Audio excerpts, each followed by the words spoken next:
Back with another, I guess, reaction video. I kind of stopped doing this for a while, but I had some requests to bring this back. So we're going to cover Usyk's strength and conditioning training from, I guess this is one of his most recent clips from his previous fight. Now, as always, nothing against coaches, trainers, athletes. I'm going to just give a balanced take of maybe what's going on and why, just to give you some understanding. When I do these, I make sure I don't watch them through. I just kind of see if there's training. So it's like the first time of me actually seeing what's going on and then explaining it to you, potentially from what I see. So let's see what's going on with Usyk's training here. So jumping rope to start the warm-up, always good. That would just be like your typical extensive or submaximal plyometric work. Gets the heart rate up. Really solid warm-up if you want to just do something really simple and easy to do before your sessions. Skipping is an excellent option. Sports scientist and conditioning coach. Cool. So we've got some medicine ball, what I just call them punch throws, and it's done in a reactive style. So he's throwing the ball to him, which then now forces Usyk to decelerate the ball quickly and then re-accelerate it back out. So it's almost like a shock method if you're familiar, like a drop jump when you're dropping off a box. You're getting that fast eccentric, and then ideally you're very good at turning that around and you're able to have more power going essentially when you're throwing it. A relatively advanced exercise too, and this is a nice light ball too, which is quite good. You don't want to do it with a heavy ball because the speed is the focus. Then we're just some more core work. So an overhead one on the Bosu ball. This one's really nice because you actually get a big stretch through the midsection here because you're on the Bosu ball. So again, same thing, fast eccentric through. So it's almost like a couple of fast eccentric exercises to start the session, which is really nice for the midsection and then for, I guess, sequencing of the punch. What else we got? So inverted rows with the rings, also nice. So we've got some pulling stuff for the lats, which is always important for boxers, having to retract the hand.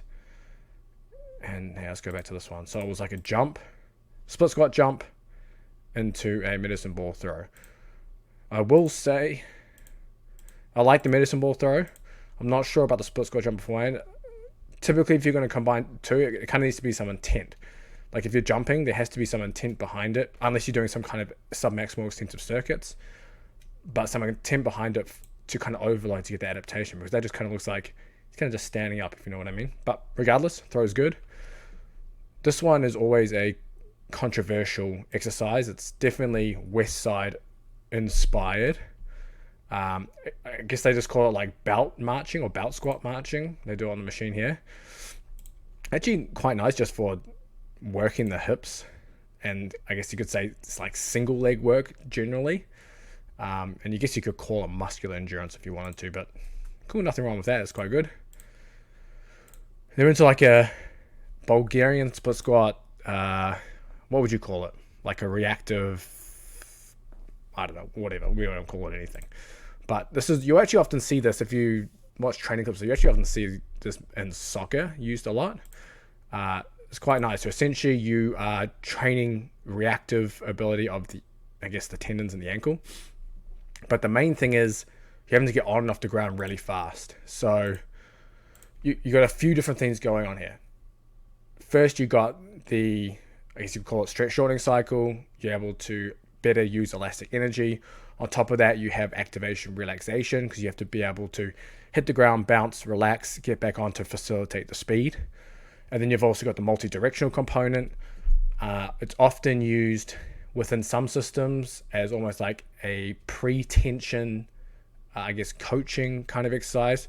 So often you'll actually see like plates on the floor or different heights or even different surfaces, which is another way you can actually train this, where it's kind of like it comes from the constraints-based approach model, where you have different surfaces while you're doing this, and then you essentially have to self-organize and have, I guess, the proper sequencing of activation to be able to hit the different surfaces in different heights. Because if you're doing the same height all the time, it's good. Nothing wrong with it. You know what's happening, if that makes sense. Whereas if you have different surfaces, you have to adjust the different surfaces, and it starts to train, I guess you could say, better ability to pre-tense and have better sequencing with the activation relaxation. some heavy trap bar deadlifts. Perfect. So sequencing's been good so far in the session because he's done all this kind of like fast eccentric power work at the beginning, and now he's into his like more heavy style strength training. So he's got his heavy trap bar deadlift. This landmine attachment's really cool. I think it's called a Viking press attachment. Really good for striking athletes just because barbells can be tricky overhead for some just because of like the rounded over postures fighters have, where this, because it's a landmine, takes that out of it completely. So you can press heavy and you can use the full body, kind of like he is there, almost like a push press. And that one's like a little more strict. So yeah, solid exercise there. Then we have everyone's favorite landmine punch. So he's doing like a pulse, like a 2-rep pulse and then a throw. So again, looking for, I guess you could say, full body, I guess, punching power, if you wanted to call it that. Whether the landmine punch is anything special is up for debate. Regardless, he's just doing a loaded power exercise off body. Then we've got, again, another reactive medicine ball throw exercise. So he's getting it and then windmilling into a rotational slam. That's actually a nice one too. Again, same as the original medicine ball exercises, that fast eccentric, and then having to throw the ball. Yeah, and I guess my west side assertion was right, so there's some west side influence in this. So reverse hyper obviously starts to traction the lower back as well, strengthens all the posterior up here, erectors, glutes, hammies, solid exercise. And then we have a cable rotation with a cable row with the rotation and a split stance. That's another good one, stable for many strikers as well, because it has that rotational element to it. So he's showing him here. So he's going.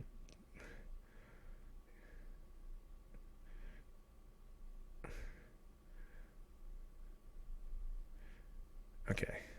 He's just showing him how to do it. It needs to connect. Look at this shoulder. He's just trying to get the scap to move first, or at the same time, I think, where some people just rotate. Okay. And then we're into like a reactive pull-off press.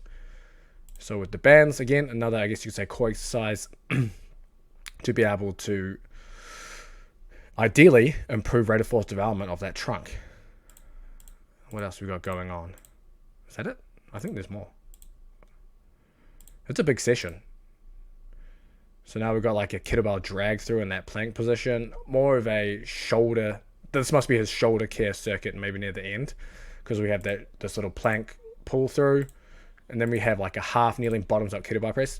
These bottoms up kettlebell exercises are underused in training programs. That's so damn good. So you can do like a bottoms up press like this. You can actually do the same thing. You can do you wouldn't call it a farmer's walk. I guess like a walk like this, a kettlebell bottoms up carry at 90 degree elbow angle. Really, really good for just training. I don't want to say shoulder stability, but we'll just call it that. But yeah, hits the scaps nice and everything. So it's almost like a Cuban press variation there. But again, that was like a shoulder care circuit at the end, so very nice. And then some more abs to finish. Decline leg raises. I think that was it. And then some running at the end. Solid sesh. It's a lot of work for someone who's not a professional. I wouldn't be doing that much. So if you're watching this and you work full time and you just kind of you box 4, 5, 6 times a week and you compete, I wouldn't do a session like this because this is a lot of work for most people. I would trim it right down. But the elements are in there that you can take from this that I guess should be used in your training. These basic training principles, doing a lot of your power, I guess, speed stuff done first in the session, your throws, your reactive work, and then into your making sure you do some form of heavy lifting, whether it's trap bar deadlifting, where is it? Trap bar deadlifting and presses. You're doing a lot of good things in here. So there's a lot you can take from a session like this and start to see if your training fits some of these principles, because these principles are in here. And don't worry about the exercise selection as such. Just look at how it's structured and then kind of what is he trying to get out of the session. And you can see it's really geared towards like a strength power type session. And there's not a lot of fluff in here like you'll see with some other training programs that that really try and do a lot of, I guess, things that don't align with the goal of the session, if that makes sense. Whereas everything in the session aligns what looks like with the goal of the session leading into this fight. So pretty cool little snapshot of one of his training sessions here. It'll be interesting to see what kind of like a second day would look like, because they covered a lot in the session. It'll be interesting to see kind of what they cover in another session. But regardless, if you like this, check the description. There's a 7-day free trial for the Sweet Science of Fighting training app. And if you have anyone else you want me to kind of break down, throw those down in the description too. I'll take a look at those and I can do some more of these breakdowns for you.